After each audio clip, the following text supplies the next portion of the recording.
आज आपण नाशिकजवळील ब्रह्मगिरी पर्वताच्या पायथ्याशी आहोत.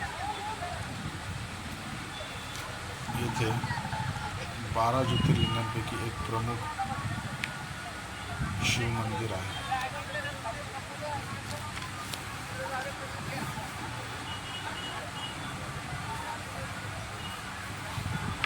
हे मंदिर नाशिकपासून सुमारे 28 किमी अंतरावर आहे. त्र्यंबकेश्वर मंदिर हे नाशिकमधील भगवान शिवाचे अत्यंत पवित्र स्थान असे मानले जाते. सध्याचे मंदिर 18व्या शतकात नानासाहेब पेशवे यांनी काळ्या पाषाणात बांधले आहे.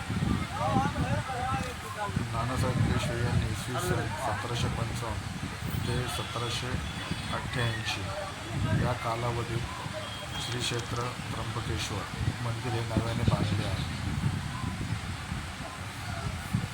येत्या काही काळामध्ये कुंभमेळावा येथे आयोजित करण्यात येणार आहे.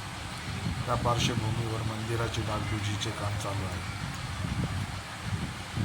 ते तुम्ही पाहू शकता की कशा प्रकारे काम चालू आहे.